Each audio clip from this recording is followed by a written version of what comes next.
Hi there and welcome again to the Explaining History podcast. And as you'll know if you follow this podcast, I've been doing over the course of the last year various podcasts on the topic of everyday life in post-war America, or the 40s and 50s particularly, and what it was like to be living during a time of unprecedented increases in material well-being. American people at the end of the Second World War had memories of the Great Depression and of wartime rationing and austerity fresh in their minds, and yet within a decade they were living in a country that had half the world's wealth and 5% of the world's population, and a country that had experienced advances in material wealth unknown really in this kind of rapidity and abundance in human history. America at the end of the Second World War was not only the richest country in the world, but the richest country in the history of the world. Now, any geography student will tell you that gross domestic product does not equal gross domestic product per capita, that huge influxes of wealth into a country are not by their very nature equally shared, and as we've already discussed many times before, for the most part, Black Americans, Latino Americans, and other minorities didn't share particularly in this newfound prosperity.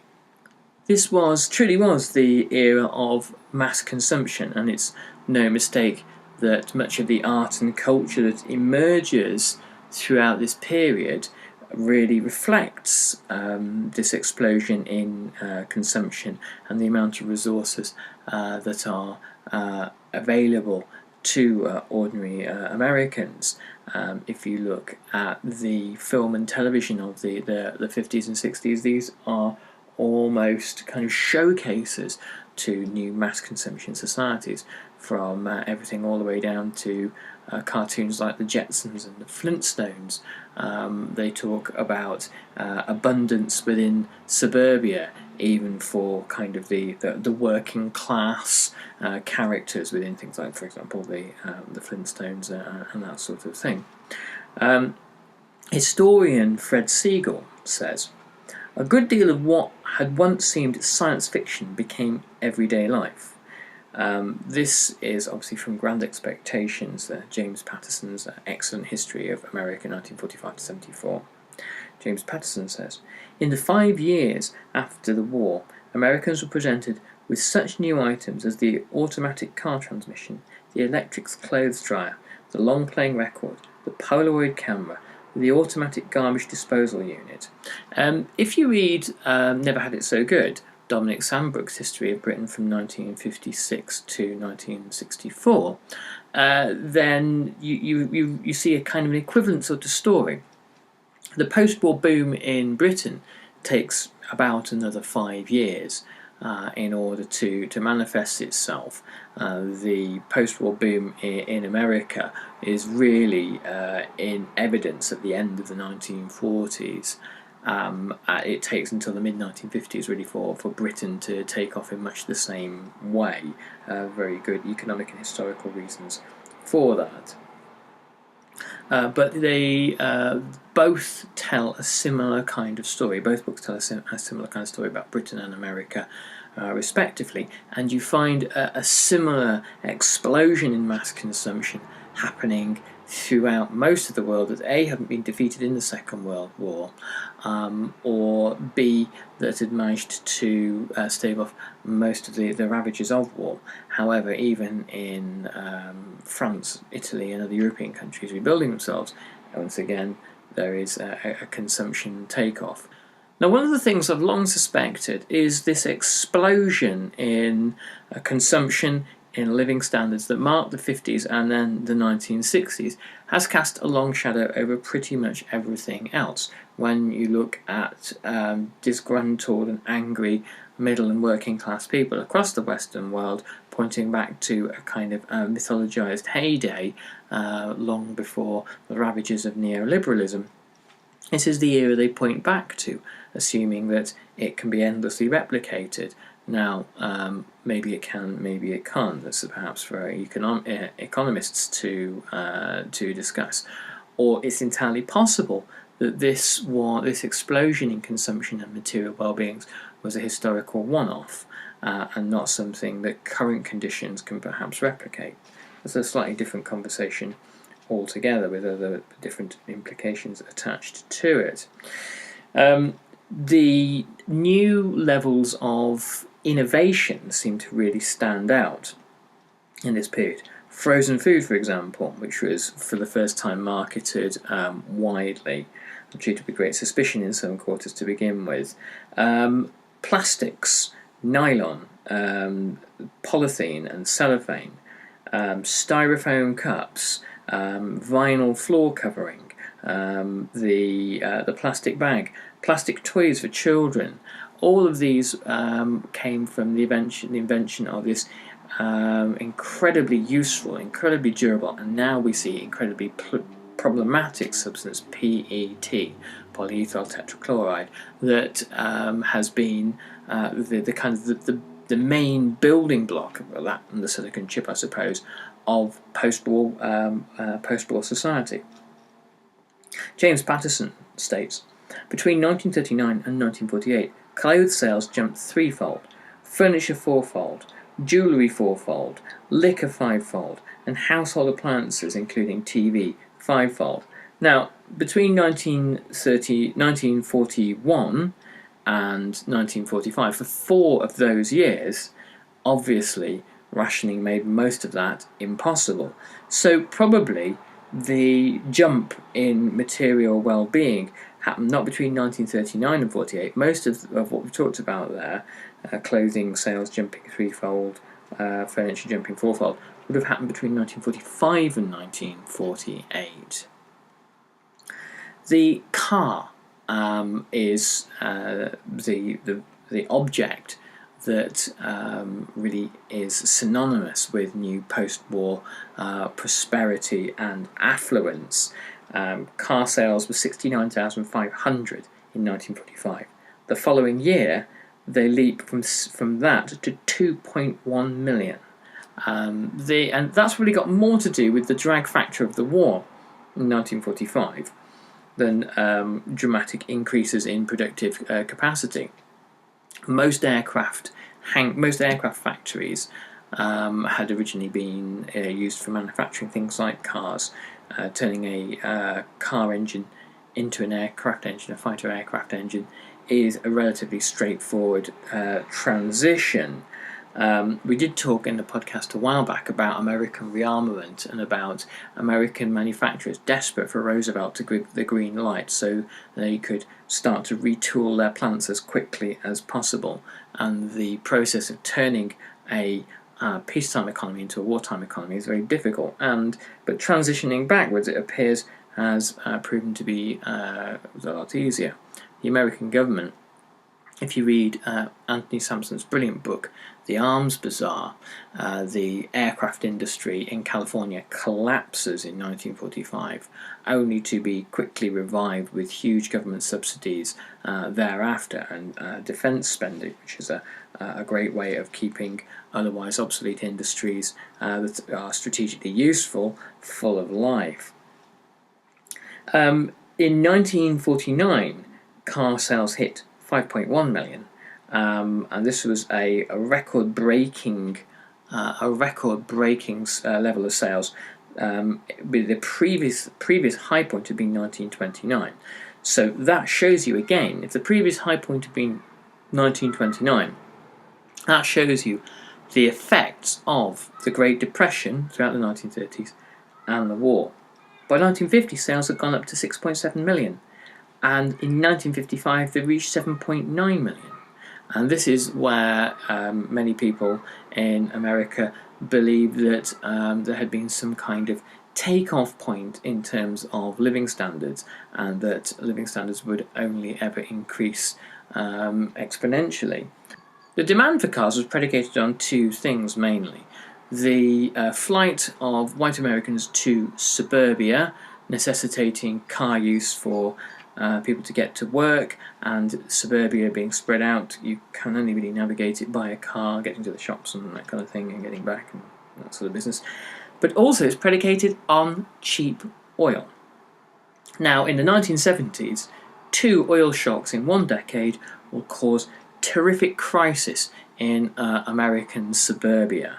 And there would be a sense of gloom over the decade that something terribly wrong was going terribly wrong with the American dream.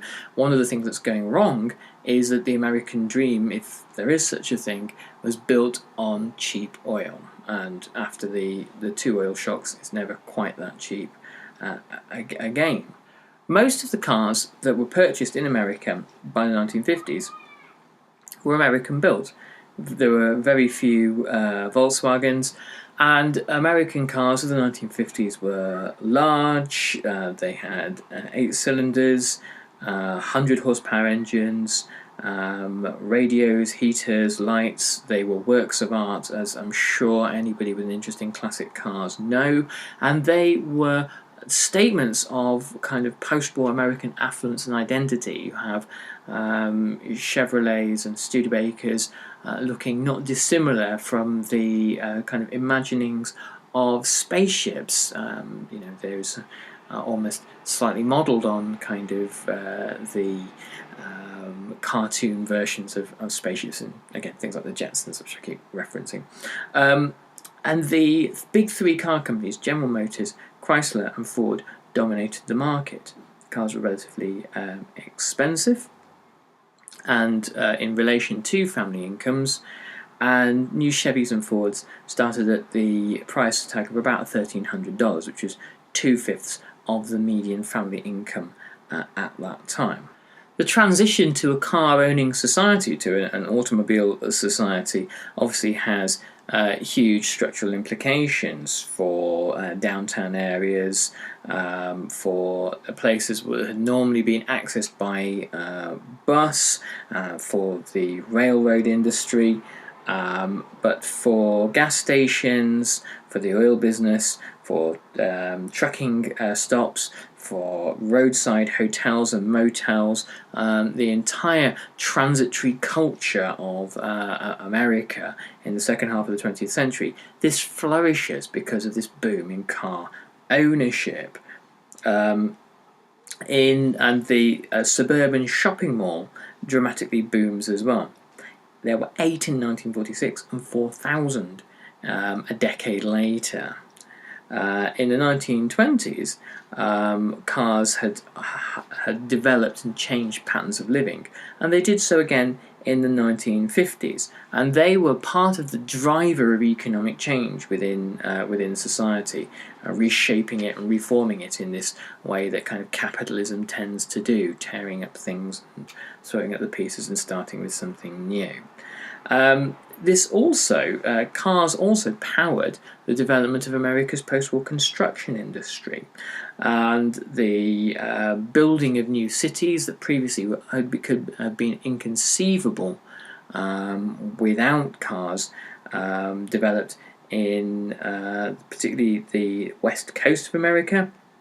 Millions of former servicemen and their families had decided to decamp to California for the warm weather and the quality of life, and much of the new building was single-family homes in American suburbia. There was some subsidised apartment building for poorer people, which received congressional subsidies, but new single-family homes in 1944, there had been 114,000 of them. 2 years later, this rises to nearly 1 million, with 937,000, and 1.7 million a year in 1950. 15 million houses were added to the total stock of housing in America between 1945 and 55, which led to another thing that's going to shape post-war America and shape mentalities and ideas and beliefs that American people had, which was record high levels of home ownership. Generally, and this is a generalisation, but generally, home ownership tends to convey onto large swathes of the population a certain degree of faith and reassurance and belief in the pre-established rules of the system. Again, across the Western world at the moment, housing is extremely expensive, and trying to sell the story of capitalism to people that cannot afford to own any capital is rather difficult. By 1960, 60% of all Americans owned their homes, though that increase was only 10% on 1945, when half of all Americans did. So a lot of this was as the result of government action. It's very unlikely, normally very rare, for the wonders of market forces left on their own simply to be responsible for these kinds of things. Normally governments actually have to kind of engineer dramatic social change one way or another. Congress had authorised increased spending for home loans by the Federal Housing Administration and the Veterans Administration. So this was part of the GI Bill of Rights of 1944. And so this huge influx of cash into the system made it easier for people to access credit than at any time before.